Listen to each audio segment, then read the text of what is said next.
Alô, alô você! Seja bem-vindo a mais um episódio do podcast Conexo, o maior e melhor podcast de histórias inspiradoras que vão fazer o seu negócio decolar. Aqui eu recebo empreendedores com histórias incríveis e hoje eu tenho o prazer de receber esse cara que hoje é meu gerente comercial aqui na Nexo e que junto comigo já visitamos ou analisamos ou damos consultoria a mais de 100 restaurantes, né? Mais de uma centena de restaurantes. E hoje o papo é com Aleph Pereira para a gente falar quais são os maiores erros que a gente encontra nessa jornada empreendedora dos nossos clientes de gastronomia. Aleph, tá contigo a bola, meu irmão. Valeu, Paulo. Obrigado pelo convite. É muito bom estar aqui com vocês, compartilhar um pouquinho do que a gente aprende nesse percurso. A gente tem 10 anos, né, de caminhada na Nexo, mas a gente costuma brincar que a gente tem uma escala um pouco maior, porque a gente vive a realidade de diversas empresas, né, num período curto de tempo. Eu acho que, para começar, Paulo, os principais erros, né, que o empresário, principalmente do ramo da gastronomia, ele comete quando está iniciando o negócio dele, é justamente não entender que tipo de modelo de negócio ele quer montar. Às vezes ele tem até uma noção, ele até entende um pouquinho, ele até imagina o que é que ele quer, só que ele não dedica esse tempo para fazer um benchmarking, para conhecer outros negócios, para poder estudar um pouquinho do que é o negócio dele. E por falta disso, durante a operação dele, nasce diversos outros problemas. Então, o cara quer abrir uma cafeteria, ele não estuda o tempo do café, ele não estuda o tempo de atendimento, ele não estuda a localização das pessoas, ele imagina. Mas eu nunca, assim, principalmente empreendedor de primeira viagem, que a gente tem a oportunidade de conhecer, eu nunca vejo um cara que fala assim, não, eu fui num lugar X, eu fui num lugar Z, eu pensei. A gente sempre escuta que ele tem um sonho, que ele tem uma ideia inspiradora, que ele tem uma vontade inspiradora, mas a gente nunca consegue palpar isso na prática. Então, acho que o primeiro erro que eu identifico é esse. O primeiro erro, então, na verdade, cara, que você trouxe aí é o cara tem uma vontade, mas não tem um plano. É saber diferenciar a vontade de empreender com ter um plano claro do que você quer. E qual é a diferença fundamental disso? Velho, vontade é emoção. Vontade é a pessoa estar ali, ou seria interessante eu ter esse negócio. Mas quando você vai pro plano, você entende que você tem que olhar quais são os pontos fortes, quais são os pontos fracos, porque toda quem tem altura demais tem uma sombra grande, né? Então quais são os pontos fortes? Quais são os pontos fracos? Quais são as oportunidades? Quais são as ameaças? Que canais de distribuição ele vai agregar o valor? Que valor ele vai estar trazendo, né? O cara, quando ele pensa em abrir uma cafeteria, um exemplo que você deu, o cara não vende café. Café é um meio pelo qual ele agrega valor ao cliente. Se ele acha que é só vender café, ele tem vontade de abrir um negócio, mas não tem um plano para abrir. Então, o primeiro fato que de verdade que você trouxe, o primeiro grande erro do empreendedor, e muitos de primeira viagem cometem isso, por quê? Porque não experimentaram e é aquele estado de consciência, né? Quando você não sabe dirigir, você olha alguém dirigindo, você pensa assim, pô, é fácil dirigir. Só que não é bem assim, não é tão fácil dirigir. Até você sentar no banco do motorista e dar a primeira partida e engasgar na saída do carro e descobrir que agora você sabe que você não sabe dirigir. Exatamente. O grande problema é que as pessoas, Aleph, quando vão empreender, elas acham que é fácil. E na gastronomia, então, as pessoas acham que é muito fácil. Porque as pessoas acham que basta saber cozinhar, basta ter uma ideia incrível, pô, funciona em São Paulo, vai funcionar aqui. Isso aqui não é bem assim, né? Existem etapas que são fundamentais para um negócio ser bem sucedido. Então, de verdade, o primeiro erro que você tem ao empreender na gastronomia ou em qualquer área é ser movido pela vontade e não ser movido por um plano. Se você tem um plano, você sabe aonde você quer chegar, você sabe como você vai chegar, você sabe com quem você vai chegar, você sabe o quanto vai custar até você chegar. E aí você consegue ter aí elementos necessários que vão te dar subsídio para construir um negócio sólido e duradouro. Mas se você apenas é movido por vontade, vontade é emoção. E emoção é passageiro. Emoção não traz segurança, emoção não dá base. E realmente a gente vê pessoas incríveis que têm boas intenções, mas cometem erros necessários, né? Erros desnecessários, mas porque não planejou para onde queria ir. Perfeito. E aí a gente já viveu isso na prática, né? Já viveu pessoas que normalmente chamam a consultoria, né, Aleph? Quando o negócio já não tá bom, né? Chamam. É a síndrome do brasileiro, né? Ele chama. Ele bota o portão depois que o ladrão entra, né? Às vezes é o contrário, né, Paulo? É aquele que Vicente Falcone falou em um dos livros dele, né, que a gente acompanha. Às vezes o cara contrata consultoria e a gente chega lá e pergunta, tá, qual o problema que a gente tem que resolver? Ele, não, é porque não tem problema, então pra que tá me chamando aqui? Porque a gente chega lá, ele pinta o negócio como se o negócio estivesse perfeito. Maravilhoso. Não, você me vê, não, tá em dia, pô. Gente, não, tem uma equipe bem distribuída. O cliente que a gente usa como case, inclusive hoje, era impossível pra ele reduzir a estrutura de quantidade de funcionários dele. Você lembra dele? Aí veio a pandemia e mostrou pra ele que era possível ele ter performance com um quadro reduzido, né? Então é isso.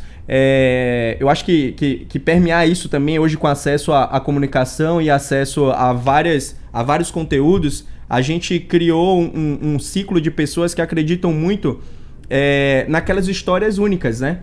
A gente tem várias histórias e a gente percebe, quanto mais a gente conhece as pessoas, a gente sabe e vê que não tem o caminho certo, o caminho perfeito. E aí cria-se a ideia que o empreendedor de verdade é aquele cara que ele vai começar um negócio que ele não sabe como vai começar e só vai fazer. E aí a gente pega um case de sucesso e transforma esse case em regra para todos os empreendedores em geral, mas não é assim que funciona, brother. É a mesma coisa que você me dizer que vai juntar 100 pessoas aqui e vai soltar uma bomba. Se 99 morrer e uma ficou viva, porque um era foda e os outros 99 nenhum presta... Não é assim que funciona. Porque o cara cresceu de maneira empírica, porque ele cresceu sozinho, não significa que você tem que crescer do mesmo jeito. Você tem que estudar, você tem que entender quais são os principais indicadores do negócio que você quer abrir. Quais são? É o quê? Você vai faturar, você espera faturar quanto? O lugar que você tá consegue entregar essa expectativa de faturamento que você quer? Qual vai ser o ticket médio do teu negócio? O que é que você tem que entender? Tem um lugar que a gente brinca, né? Que tem um lugar que é fecha, consumo rápido. A pessoa não está incomodada se ela vai ser atendida com qualidade, porque ela quer chegar num lugar que tem uma comida boa, eficiente e rápida. E tem outros lugares que têm uma proposta diferente. Aí o que a gente vê é esse Frankenstein. O cara monta uma infraestrutura, monta um buffet, que é para ter um consumo lento, que é para ter um atendimento de qualidade, só que o perfil de lugar, o perfil de público, o perfil de identidade que ele adotou na hora de formatar o negócio dele é completamente inverso. Aí ele podia aprender isso fazendo um planejamento, aí ele não planejou, não contratou uma consultoria de viabilidade econômica do negócio, não fez a pesquisa de mercado, e aí agora ele vai para aprender na prática. O que é que custa mais caro, né? Às vezes a gente passa uma proposta de consultoria e as pessoas falam, pô, eu tô começando agora, é muito caro pra mim, meu amigo. Mais caro é você abrir um negócio, investir, né, milhões, milhares de reais dentro do negócio e não ter viabilidade. E vai ter que fechar esse negócio. E abrir empresa não é difícil, não. Difícil é fechar a empresa. E o pepino que isso traz, né? Junto com esse processo. E você falou uma coisa que eu sempre aplico para a vida, né? Nunca enfrente o desconhecido despreparado. Se você vai abrir um negócio novo, requer de você um conhecimento sobre este negócio, um conhecimento sobre o que você está pretendendo fazer. Como eu costumo falar, né? Você vai enfrentar o desconhecido, você precisa se preparar. Porque se é algo desconhecido para você, se você está enfrentando algo que você não enfrentou ainda, todo o conhecimento que você já tem, não necessariamente é o conhecimento suficiente. Então, gente, mais caro do que remediar, prevenir o problema, é remediar o problema. As empresas, quando contratam a gente que já estão com problema, certamente vão pagar muito mais porque não contrataram antes para isso daí. E eu não estou falando isso que eu quero te vender consultoria, não. Eu estou te falando isso porque se você vai abrir, você tá aí, vai abrir um negócio, ou você já abriu um negócio, você sabe do que eu tô falando. Tem coisas que você faz hoje, ou que você deixou de fazer, que você antes não tinha um conhecimento que daria problema. Então, o que eu recomendo? Vai abrir um negócio, faz pelo menos um plano de análise de viabilidade econômica. Quantos negócios incríveis a gente matou antes de começar. Por quê? Porque o negócio era incrível, mas pro tempo errado, pro ponto errado, no momento errado. Não é que sua ideia, querido, não é brilhante. A sua ideia é brilhante. Porque o empreendedor tem isso, né? Pô, mas ninguém pensou nisso. Teve até um cara que falou assim, você não acredita nos seus sonhos. Não, querido. Muito pelo contrário, é porque eu acredito nos seus sonhos, que eu não quero que você se frustre sem antes dar os passos planejados. E aí, Aleph, o primeiro erro é esse, né? Ir através de uma vontade e não ir através de um planejamento. E você trouxe já um exemplo, mas eu queria que você fosse assertivo. Que ferramenta a gente pode fazer de forma prática, né? Que o cara, não necessariamente, o cara não tem dinheiro para contratar uma consultoria, mas ele pode ali fazer uma ferramenta prática que vai dar uma visão clara de todo o negócio dele para ele começar certo. Antes, a gente, na faculdade, inclusive, a gente sempre usou muito uma ferramenta que demora um pouco de ser construída, que era o plano de negócio, né? O plano de negócio, por ele ser robusto, ele exige que você se capitalize de uma informação que talvez faça você perder o time do negócio. Talvez faça você gastar energia demais pensando em como o negócio deveria ser e projetando, e na hora de executar, acontece o que você falou, a pessoa se frustra. Hoje a gente usa uma ferramenta chamada Business Model Canvas, que é um quadro de modelagem de negócio, onde a gente separa por camada, né, cada estrutura da empresa. Então a gente entende qual é a proposta de valor da empresa, a gente entende qual o principal nicho de clientes, a gente entende como a gente vai entregar a proposta de valor que a gente tem àquele cara.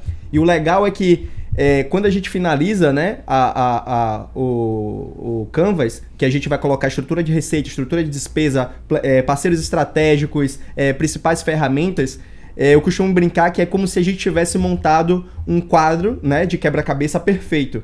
E a construção do nosso negócio é como se todos os dias a gente pegasse uma peça desse quebra-cabeça para poder montar, né? Então, acho que uma ferramenta é o Canvas, né? A gente tem hoje a análise de viabilidade econômica, que a gente aplica aqui na Nexo também, né? Para esses clientes. Eu acho que se você pegar tanto para a parte mais estratégica, que é esse Canvas, e para a parte mais técnica, a viabilidade econômica, você já consegue ter uma noção bem prática do que é o seu negócio. Só para fazer o recorte, não é que a gente é contra o plano de negócio, não, muito pelo contrário. Só que hoje existe essa ferramenta que é o Business Model Canvas, que não é uma coisa de hoje, não, já tem um tempo, que você facilita, agiliza, você potencializa uma visão geral. Ao invés de você gastar um dinheiro com pesquisa de mercado, mas você não tem claro ainda qual a proposta de valor, aí você pode fazer um canvas de proposta de valor. E aí você entende realmente se você conhece o seu segmento, o seu cliente, ou você precisa conhecer mais do seu cliente. E aí você vai para a próxima etapa, que é fazer uma pesquisa de mercado, que é mais aprofundada, mais diretiva no que você precisa. Quando eu falo da análise de viabilidade econômica do negócio, isso é um capítulo lá do plano de negócio. Só que eu não vou esperar passar tudo para fazer análise de viabilidade econômica do negócio.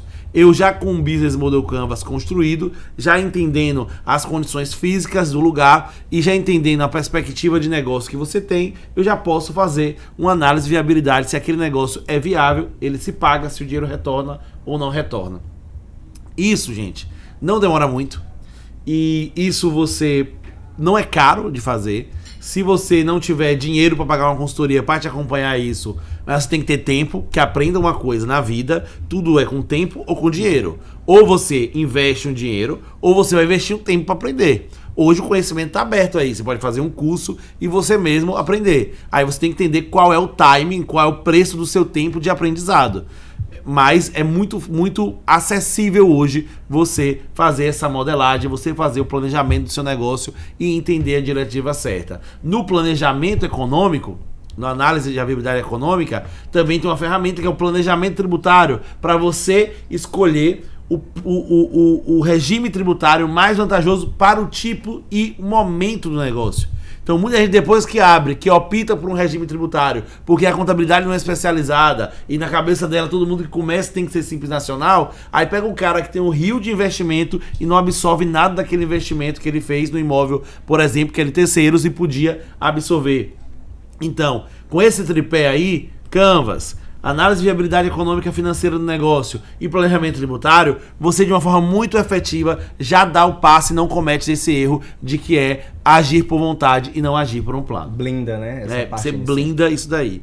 E o segundo grande erro, né? Qual é o segundo grande erro que na trajetória da gente enquanto consultor, né, visitando negócios, né, Aleph junto comigo aqui, a gente desde o início que a gente começou da consultoria de resultado para negócios de gastronomia, a gente, ele sempre visitou comigo, depois visitou sozinho e tem autoridade para falar hoje depois de visitar tantas casas. Qual é o segundo erro, na minha opinião, né? É que os empreendedores cometem ansiedade. Eles não sabem o tempo certo para cada coisa. Eles não entendem a fase de maturação do negócio. Eles não entendem o ciclo de crescimento do negócio. Ele abre o negócio hoje, daqui a um mês ele já quer tirar dinheiro do negócio, ou não. Ou ele tá com o negócio há 2, 3, 4 anos que não dá dinheiro, só consumindo dinheiro dele, e ele não entende que esse ciclo tem que passar. Você concorda comigo, Alex? Você acha que esse é o segundo grande erro? A ansiedade. Abrir o negócio e agora eu tô com ansiedade. Que é afetado pelo primeiro, né? Porque você não tem um plano bem definido, você não tem os tempos marcados. Eu super concordo. E ainda tem um adendo a fazer. Que quando ele tá, ou no início, que ele tá com ansiedade em alta, e aí ele tá procurando algum jeito de faturar, e aí ele fica louco procurando toda e qualquer pessoa, e aí escuta qualquer ideia louca do cliente pra botar no cardápio dele, aí escuta qualquer ideia louca do amigo dele porque veio comer um corte e não tinha no negócio dele, aceita qualquer ideia louca de qualquer marketing que não sei o que promete pra ele dobrar o faturamento dele, e a ansiedade faz com que ele tome uma sequência ininterrupta de decisões erradas, né? Então você saber que momento de vida o seu negócio tá é extremamente importante. A gente costuma brincar que o negócio, quando ele está no seu começo, ele tem uma única missão, que é vender. Né? O papel inicial do negócio é vender. Mas você deu um exemplo aqui, que tem um negócio com 4 anos, que não está dando dinheiro, e o cara continua insistindo. A gente fez, recentemente, através do Dashboard, a nossa plataforma de inteligência empresarial, analisamos 2 negócios, um que dava um puta resultado, e o primeiro, que é aquele que normalmente as pessoas têm uma paixão, que é onde tudo começou, e tem um carinho especial, dava um puta prejuízo. E aí a gente analisando, mexendo, viu? A gente optou por dar um conselho de encerrar aquela operação e depois de 2 meses, um negócio que vinha de 50 mil negativo, 40 mil negativo, entrou no ponto de equilíbrio. Parou. E agora já tá no positivo, batendo um recorde de venda. Por quê? Porque a ansiedade leva a gente a tomar decisões erradas. Meus amados, pensem comigo como você é empreendedor. Você não é uma pessoa que está brincando de jogo imobiliário, não. Você tem que tomar as decisões não pelo calor da emoção. Você precisa tomar as decisões com base no racional e entender o ciclo do seu negócio, entender as fases do seu negócio, faz com que você tome decisões acertadas no tempo certo, na hora certa, com o investimento certo. A gente aqui hoje, com a experiência que a gente tem no ramo de gastronomia, a gente hoje já consegue identificar até qual não é o cliente da Nexo. Porque a gente lida aqui com o quê? Com indicadores chaves, com inteligência empresarial, com resultados mais precisos, mais estratégicos, né? Só que o cara, quando começa, ele precisa vender. E às vezes, o cara gasta um dinheiro com a consultoria de ficha técnica, né? Não sou contra a ficha técnica, mas o cara não tem controle básico nenhum, mas gasta um dinheiro com consultoria de ficha técnica, com consultoria disso, consultoria daquilo, e o que ele precisa mesmo é botar cliente pra dentro, é fazer o nome dele conhecido. Meu amigo, no início você vai errar a precificação mesmo. Você vai errar a precificação e use o mecanismo que você puder usar. Eu tenho aqui estratégia para você precificar certo, mas sua fase inicial é vender. Então vende. Seu calcanhar de Aquiles vai ser o cliente chegar e o cliente escolher você ao invés de escolher o concorrente. Então, mira no seu negócio, foca no seu negócio e vive essa fase. Passou disso, estabeleceu ali, passou de uma barreira de faturamento, aí você agora vai ter problema com pessoas. Aí é hora de investir em treinar pessoas. E depois que você passar dessa barreira de pessoa, quando você já resolveu, a equipe está crescendo, vai ter agora problemas com a liderança. Então, sua dor agora, quando você passa no estágio, é uma dor tática de ter um gerente. Já tem muita gente, mas é muito cacique e muito cacique para pouco índio, porque não tem uma direção clara. Aí você vai investir em liderança. Aí depois disso daí que você passa, agora você precisa cobrar as lideranças a performance. Aí você precisa investir em indicadores chaves, em controle estratégico, e aí que entra a ferramenta da Nexo. Mas Paulo, Aleph, então quer dizer que a Nexo então só entra para clientes que faturam muito, que já estão com problemas de buscar performance? Como é que isso funciona? Explica um pouco aí, Aleph. Qual o remédio certo para cada hora e como a Nexo tentou, dentro do ecossistema, fazer soluções para que você que esteja começando tenha orientação, você que esteja startando tenha ajuda. Me conta aí como é que isso funciona aqui na Nexo. Cara, a Nexo, ela sempre trabalhou, né? Hoje tem a abreviação do Customer Centric, que é colocar o cliente no centro. E a gente fez isso no passado com muita maestria, sem conhecer o termo, e de maneira empírica. Então, nesse processo de crescimento, até a Nexo se tornar o ecossistema de soluções, que é o guarda-chuva da Nexo hoje, a gente foi criando um produto para cada etapa. Então, a gente começou com o cliente sem ter informação para tomada de decisão no passado. E aí a gente mergulhou na rotina do cliente e entendeu quais eram os indicadores, quais eram os números que ele precisava monitorar para ter um termômetro do negócio dele e fazer aquilo dar certo. Então a gente lançou a inteligência empresarial, que como a gente brinca, começou no PowerPoint e hoje é uma super ferramenta de BI. Depois disso, a gente viu que na parte financeira lá do DRE, o cara ele amava atender o cliente, ele amava cozinhar, ele amava a hospitalidade em si, mas odiava a parte financeira. A gente falou, beleza, tranquilo. Então a gente criou a parte do BPO financeiro, que hoje a gente tem a nossa marca chamada Financeiro Pronto, que cuida dessa parte das rotinas financeiras dos nossos clientes, automatiza isso trazendo segurança, clareza e o principal, acompanhamento. Então a gente veio, iniciou com os números operacionais do negócio no inteligência, avançamos para a parte financeira, que foi o BPO financeiro, a gente falou, velho, só entregar isso para ele não tá dando certo, porque mostrar, a gente brinca, você fala muito, né, que o dado por si só não muda nada, ele tem que virar informação.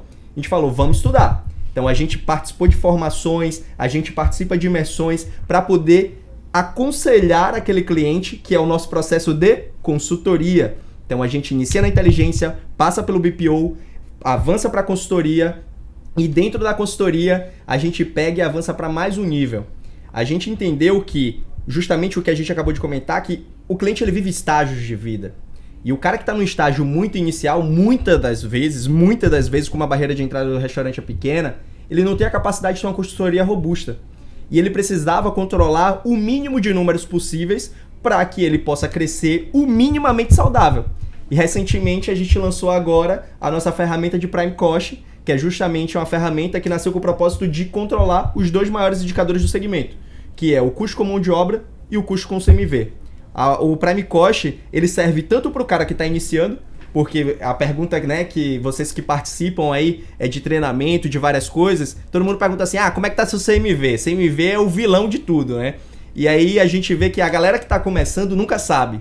Nunca tem noção do que é esse indicador. Vai ser caro saber também, né? Perfeito. Vai ser caro. Fazer uma ficha técnica vai ser caro não só financeiramente, como vai ser caro de tempo. Processo. O cara não consegue manter um padrão. Não consegue comprar do mesmo fornecedor da mesma marca sempre. Não consegue manter o estoque. Aí o cara vai fazer uma ficha técnica no ideal, só que no real ele não vai conseguir seguir, né? Exatamente. Então o Prime Cost, a gente fez um desenho muito claro. O cara quando tá começando, a gente está gravando esse conteúdo aqui, esse podcast é para você entender termos, para você entender que CMV é custo da mercadoria vendida, para você se inspirar com histórias inspiradoras de clientes da gente, para você pegar ali, aumentar o seu nível de desenvolvimento pessoal, para que você consiga avançar e consiga sentar na mesa com a gente aqui. Aí você veio pro nível de consciência, consumiu isso, você sabe, cara, o que eu não consigo medir, eu não consigo gerenciar. O que é que eu consigo medir de uma forma mais rápida? Faturamento e custo. E quais são os custos que doem mais? Custo de mão de obra e custo de mercadoria vendida. Então a gente criou o Prime Cost, que é um sistema de gestão orçamentária que vai trazer tudo que a Ford usa, a Gerdau usa, grandes empresas usam, que é o quê? Planejei, orcei. orcei, criei tetos de gastos. E se eu seguir esses tetos de gastos, eu vou conseguir controlar o CMV, vou conseguir controlar a mão de obra, que são os maiores gastos, que representam aí de 55% a 65% do seu faturamento. Se eu boto o imposto, que é mais 10%, eu tô falando aí da regra de Pareto, né? De 75 a 80 a 20. Então, onde é que eu vou focar a minha energia? Vou focar a minha energia em descobrir o CMV, vou focar a energia em controlar, né, os meus gastos, as minhas compras, muito mais do que fazer uma parte que ainda não é o momento. E aí a gente tem um Prime Cost, você contrata um sistema de PDV que mais se adeque à sua realidade, porque não adianta. Paulo, qual é o sistema que você indica? As pessoas sempre perguntam pra gente, né? Demais. Qual é o sistema que você indica? Então, eu vou te perguntar, qual é o sistema que você indica? O sistema que eu indico é o sistema que funciona e para acabou. você.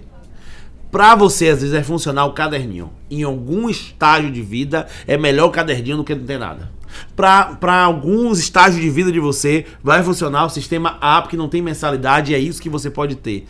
Mas o que você precisa ter é uma coisa que você consiga executar. Uma coisa que você consiga colocar para funcionar. Que tenha aderência com sua operação. Que não trave a sua operação. É pessoa, processo e ferramenta. A pessoa que você tem lá e o processo que você desenhou ou não desenhou, mas que existe, né? O cara chegar no balcão, pedir, o cara entrar no sistema, no aplicativo, no marketplace e pedir o delivery. Ele está encaixado dentro do processo e a pessoa que está capacitada ali pode. Então essa é a ferramenta certa. Então você tem um sistema lá que funciona para você, e normalmente o sistema que é bom de PDV, que funciona, que resolve seu problema ali operante, o caderninho, o sistema que é barato, o sistema que não paga mensalidade, ele é péssimo de back-office. Porque ele imagina que você tem uma estrutura de pessoas atrás. Só que você começando, você não tem essa estrutura de pessoas atrás. Perfeito. E aí o Prime Cost resolve mais uma dor que o empreendedor tem no início, que é falta de tempo. Porque a gente sabe que é você que faz as compras, a gente sabe que é você que é o RH, a gente sabe que é você que é o vendedor, a gente sabe que é você que é o gerente, que você faz tudo do seu negócio. Então você não tem tempo. E por não ter tempo, no lugar de você atender a mesa, pensar no negócio, no produto, cozinhar e lançar a nota fiscal, você faz o quê?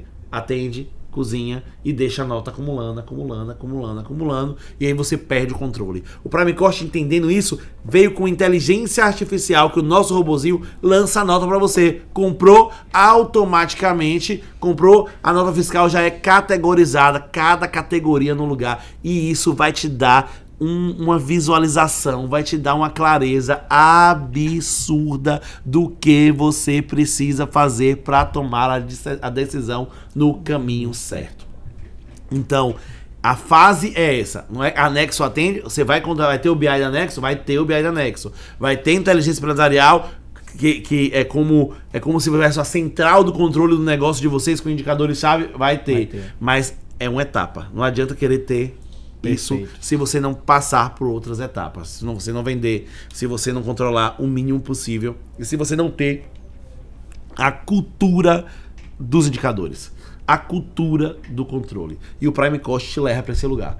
E aí depois você pode ter inteligência empresarial do Anexo e você vai crescer, e com disciplina, né, repetindo as coisas certas, você vai ter um resultado extraordinário.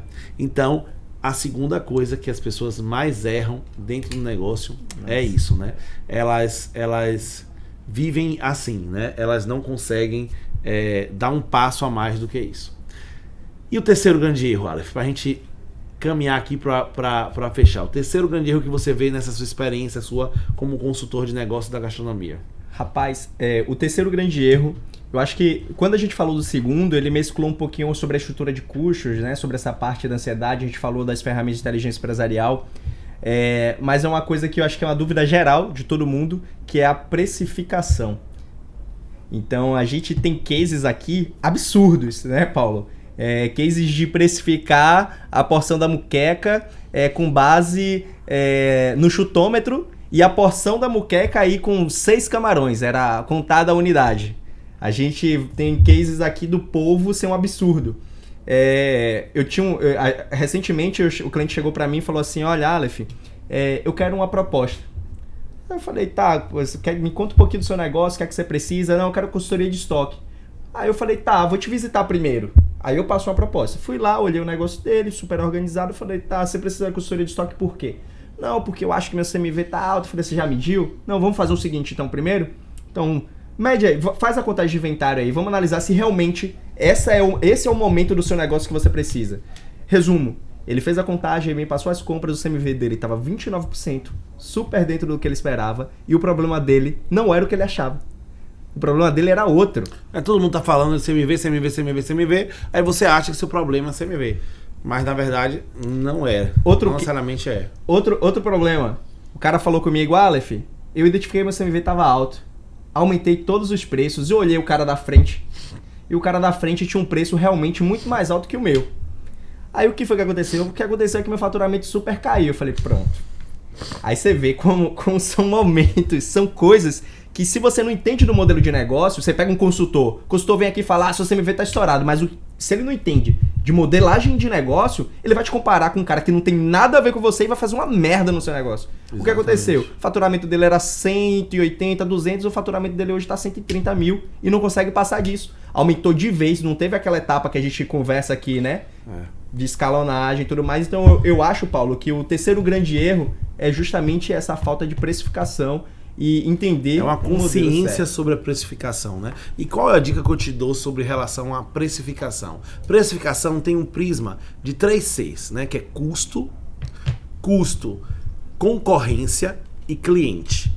Custo. Quanto é que custa os insumos para fazer isso? Eu preciso saber disso. Como é que eu vou fazer isso? Ficha técnica. Pô, Paulo, você falou agora de ficha técnica. Tá. Ficha técnica, gente, vamos parar de romantizar as coisas, não é uma coisa mirabolante, não. Quantas gramas de camarão vão nessa moqueca? Olha o que é mais caro no prato e entende seu custo dentro daquilo ali. Às vezes tem elementos que você compra 1 quilo, como a do exemplo do polvo, só que na verdade não rende o quilo. Você tem um rendimento muito baixo de um polvo. O camarão, por exemplo, rende quase a metade. Então, se você precificar pelo in natura e prometer entregar aquela gramatura para o cliente, depois que você cozinhar, depois que você limpar, depois que você tratar, você vai ter outro. Então, custo. Primeiro C, entender quanto de insumo de verdade vai. Qual é o controle de porcionamento? Então, mais até do que a ficha técnica, é o controle de porcionamento, de rendimento daquela porção é que você deve se dedicar. Eu compro 1 quilo de camarão, me rende 500 gramas de filé de camarão e eu levo para a moqueca 200 gramas do filé de camarão, não do camarão. Então, não vou pegar, se o quilo do camarão é R$50, não vou pegar 200 gramas de R$50. Não, se o quilo do camarão é R$50, quando ele reduz no rendimento a 500 gramas, o quilo passa a ser agora R$100. Então é 200 gramas de R$100 e não 200 gramas de R$50. Então entende como é importante você ter esse primeiro controle que é do C de custo. E o segundo, concorrência. Pô, aí a gente fala assim, ó, o CMV tem que estar entre 25 e 35, depende do negócio, né? Eu costumo falar com as pessoas, a métrica, a média é o seguinte, 20 de entrada, 33 de principal e 20, 25 de sobremesa. Numa média, isso vai dar um CMV aí de 28, né, pela participação dos produtos. Mas não é bem assim, porque às vezes quando eu chego no preço que eu fiz, eu tenho uma técnica, o prato é muito criativo, mas quando eu vou olhar o concorrente, que também não olhar o concorrente é a maior burrice, quem fala para você precificar e esquecer o concorrente é consultor de livro, não sabe que é vida real, porque seu cliente, na hora de tomar decisão, ele te compara. Então você tem que saber quanto é que seu concorrente está te cobrando. Deixa eu só fazer uma virgulazinha, Paulo, desculpa que você está falando de concorrente. No case que eu tô te falando, é importante também você entender quem é o seu concorrente certo. Quem é o seu concorrente. Porque nesse caso que eu te falei, ele era meio que uma brinquedoteca que tinha um restaurante e ele estava se comparando com um restaurante. Perfeito. Ou seja, as pessoas estavam em momentos de consumo diferentes. Completamente diferentes. As decisões não são pautadas pelo momento que você tá ali, né? Essa questão de concorrente, eu lembro quando eu dou aula, eu pergunto assim, quem é o maior concorrente de uma perfumaria muito conhecida, que eu não quero dar o merchan porque ela não pagou o patrocínio. Mas qual é a principal concorrente de tal produto, né? De tal perfumaria? Todo mundo fala, a perfumaria concorrente. Só que não é. É a loja que vende chocolate. Porque, na verdade, o cara que compra naquela perfumaria tá buscando um presente de 45 a 75 reais. E esse mesmo cara escolhe ou dar aquele produto, aquele perfume, ou aquele hidratante, ou dar um chocolate. Então, é concorrente quem disputa o meu cliente, não necessariamente quem tem o mesmo produto que eu. Perfeito. Então, quando eu vou para análise de concorrente, eu olho assim, poxa, quanto é uma água mineral no mercado? Quanto é uma água mineral no aeroporto? Quanto é uma água mineral numa casa de show? O preço da água mineral não pode se pautar porque é só o custo. Eu comprei a mesma água mineral pelo mesmo valor da fabricante. Mas os momentos de consumo são diferentes. Então, quando eu exponho isso à concorrência, eu balizo se meu preço está dentro ou se está fora do momento de consumo. E eu tenho que olhar o C de cliente. Porque se não te achar dentro da jornada do bolso do meu cliente, a minha precificação vai ser furada. Ela vai estar dentro do custo, vai estar dentro do concorrente, mas não está no C do cliente. O cliente não está disposto a pagar aquilo. Então, essa análise tridimensional do custo é muito simples de fazer. Mas as pessoas ficam romantizando tudo e levando tudo ao pé da letra e elas não fazem o que é prático. Gente, o que dá certo, na verdade, é o prático, o feito de uma forma constante e bem feita. Faz, não cria muita mirabolância não. Vai vender água, quanto é que seria? Se eu aplicar um markup aqui, eu compro a água de R$1, eu vou aplicar um markup aqui para ter um CMV de 20%, eu vou multiplicar por 5 e vou vender a água de R$5. Não! Se o concorrente está vendendo de 7, de 8, de 9, por que eu vou vender por 5? Eu vou colocar minha água de R$8. Bom, mas o cliente tem bolso para pagar R$8? Tem um aumento de consumo, o determinante não é a água, ele não vai deixar de tomar água porque eu estou cobrando R$8 ou R$9 naquela água. Em momentos diferentes, eu pego aquele produto e faço isso de uma forma. E de verdade, o terceiro grande erro é a precificação. Recapitulando, a gente falou, primeiro grande erro é você ser movido por uma vontade, não por um plano. Segundo grande erro, a ansiedade de não entender os momentos que você vive dentro da sua jornada empreendedora. E o terceiro grande erro, não saber como cobrar. E esse não saber como cobrar, Aleph, eu queria que você trouxesse aqui pro pessoal que está nos assistindo nesse podcast a diferença entre preço e valor. Porque aqui mora a grande oportunidade e é isso que a gente faz nos nossos clientes melhorarem a performance. É muito melhor você vender melhor para o cliente que está dentro do que buscar um cliente fora. E quando você entende essa diferença entre preço e valor, você vira a chave do que é que você está vendendo. Hoje a gente escuta falar muito disso, né? Espero que para você não seja uma novidade, se está sendo, aproveita. Preço é o que a gente cobraria por aquilo, tá? E valor é o plus a mais que a gente entrega para o cliente. E eu posso exemplificar isso para vocês. Vou dar um exemplo completamente fora do contexto de restaurantes, eu acho que até para facilitar. Inclusive a galera que está gravando aqui a gente, dá para utilizar esse exemplo. Quando uma mulher ela decide ir no salão de beleza, ela vai porque ela vai fazer uma escova de cabelo, ela vai pintar a unha, ou ela vai porque ela quer se sentir melhor, ela vai porque ela quer se sentir bonita. Então, preço é o que ela paga pela unha e pelo cabelo. E valor é o que ela recebe, que é a autoestima dela renovada, que é a autoestima dela em dia, que é poder sair mais bela dali, ir para o lugar que ela quer e causar um impacto, se sentir desejada, se sentir bonita, leve, entendeu? A mesma coisa a gente brinca, né, Paulo? Fala assim, pô, por que as pessoas contratam um fotógrafo? Eu tenho aqui meu iPhone, a gente tá gravando aqui o podcast, por que a gente não grava aqui do nosso celular? Por que a gente não compra uma câmera e grava, né? Já que é tão fácil tirar foto. Porque preço a gente pagaria pra gente ter alguém aqui só gravando, que poderia ser qualquer outra pessoa. Mas valor é que um profissional que entende do negócio, que vai saber pegar os momentos certos, que vai ter o olhar crítico, que vai me entregar. Então preço é o que eu cobro pela execução. E valor é aquilo, o plus a mais que eu entrego, que vai realmente fazer a diferença e me diferenciar de todo mundo no mercado. Comida, qualquer lugar vende, gente. Mas experiência, aconchego, acolhimento, memória afetiva, não é qualquer lugar que entrega. Então a gente já teve cases aqui de podcast que falou sobre bar, que falamos sobre restaurante, que falamos sobre vários modelos de negócio, mas todos têm uma coisa em comum. Eles vendem valor. Quando você entende a diferença de preço e de valor, você vê que o valor é aquilo que o seu cliente precisa e pagaria o quanto fosse preciso ou quanto poderia para resolver aquele problema, né? Então, eu vou do mesmo exemplo da água mineral. Quem está no mercado e a água está lá a preço de custo dela, tem o preço daquela água. Mas você que tá morrendo de sede, meu irmão, você vai pagar, porque o valor ali não é o quanto você está desembolsando pela água. É aquele prazer, a sensação de se hidratar naquele momento que você precisa de um momento chave. Então o valor é tudo aquilo que o dinheiro não paga. Exatamente. É tudo aquilo que o dinheiro não paga. E preço é baseado em custo. Então, quando você entende isso, pô, quanto é um prato de comida? Velho, depende de vários fatores. Depende de vários fatores.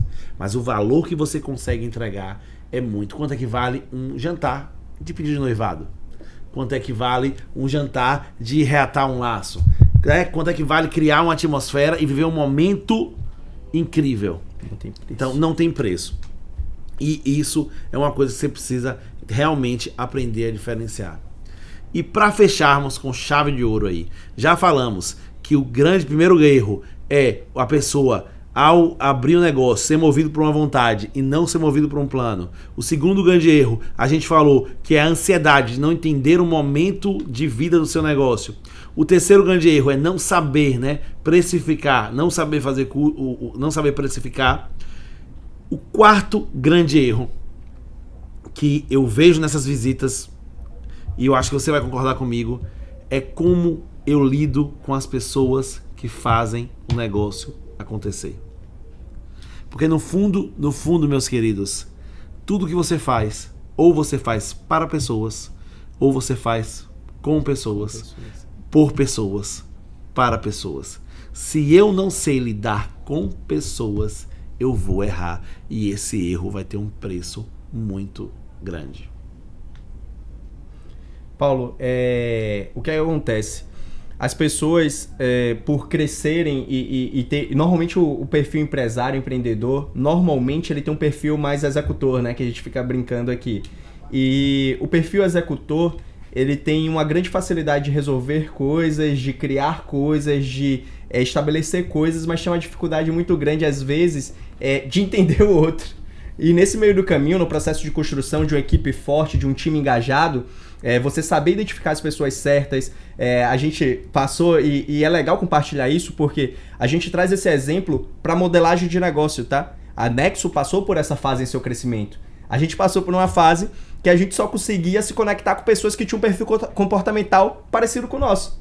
Isso causou um conflito de cultura, causou um conflito de entrega, causou um conflito de performance, porque quando a gente entendeu que outros perfis comportamentais que não eram tão parecidos com o nosso poderiam entregar mais, a gente virou a chave. Então a gente trouxe pessoas que tinham um perfil mais analista, mais planejador, que conseguiu conectar mais pessoas. Para se complementar, Então, exatamente.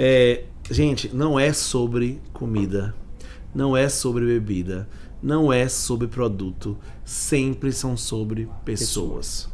Se você não entender que tudo é o cara que decide, o cara que entrega, o cara que faz isso, se você não colocar o elemento pessoa dentro do seu negócio, você até constrói um negócio muito bom, mas ele não vai ter perpetuidade. Por quê? Porque as pessoas não vão ficar, as pessoas vão girar, as pessoas vão falar, as pessoas vão indicar, as pessoas não vão indicar.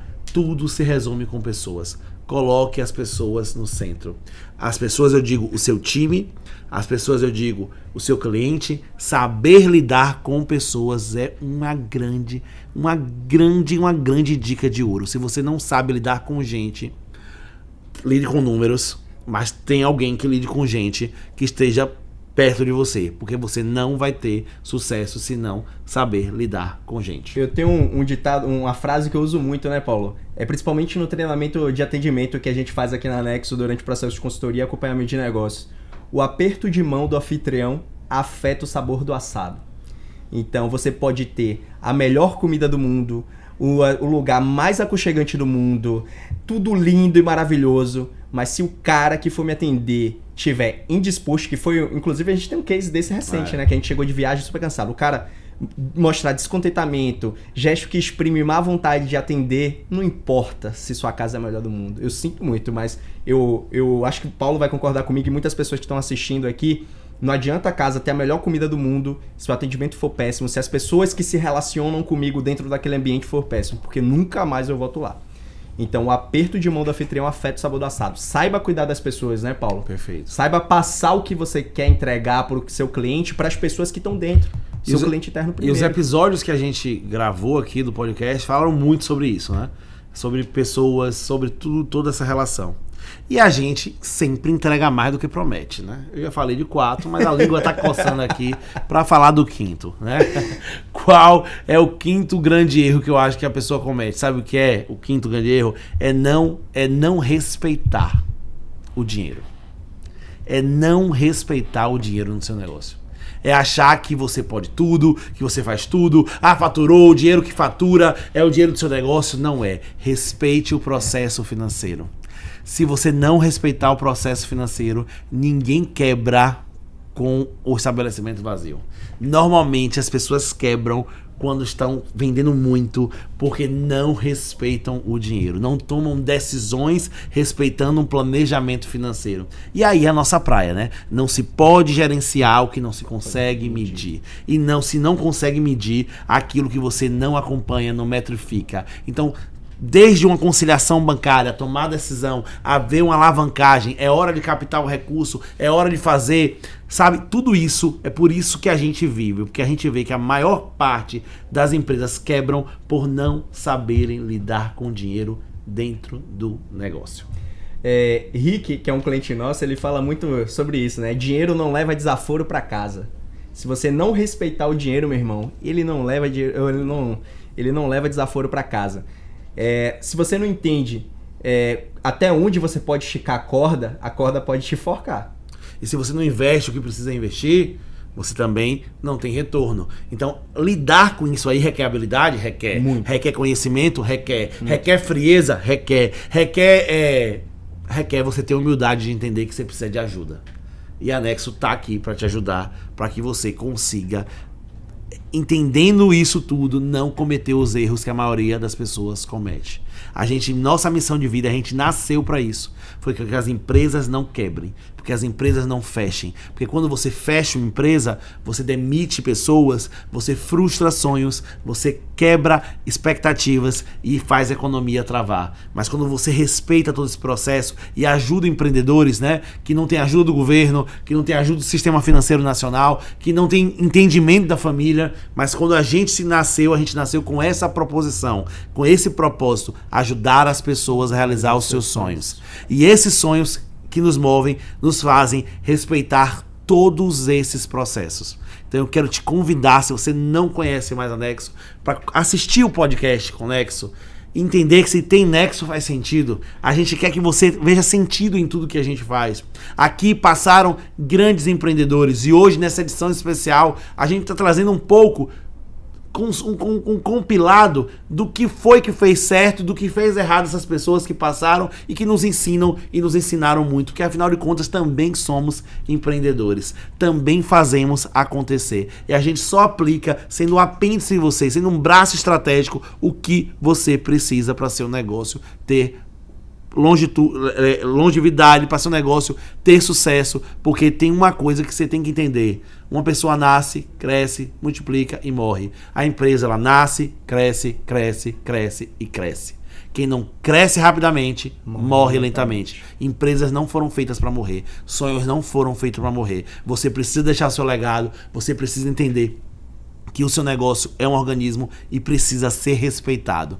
Respeite seu negócio, trazendo profissionais que entendam no seu negócio e te ajudem a ganhar mais dinheiro, porque você, empreendedor, merece ter sucesso, você, empreendedor, merece ter lucro, e nós te mostramos esse caminho aqui na Nexo. Então é isso, Paulo. Eu queria te agradecer o convite da gente ter participado hoje, ter batido esse papo. Tenho certeza que, mesmo que sendo de maneira bem resumida, a gente vai conseguir trazer um certo nível de clareza e consciência para todo mundo que está assistindo a gente poder virar a chave. Tenho certeza que se a gente conseguir ajudar uma pessoa que está iniciando o negócio a se planejar melhor, a gastar menos dinheiro, a gente já cumpriu o nosso propósito. Show de bola, é isso aí. Te espero nos outros episódios, nas próximas temporadas do podcast com Nexo, porque se tem Nexo, faz sentido. Espero você nos próximos episódios. Curte, compartilha esse vídeo, porque eu tenho certeza que esse conteúdo te agregou e você lembrou de alguém que precisa, que necessita, que merece ter esse conhecimento para ter sua vida melhor, para ter seu sonho realizado e para ter sucesso no que faz. Se tem Nexo, faz sentido. Segue a gente, curte e não deixa de engajar esse conteúdo para que você possa prosperar cada vez mais. Tamo junto!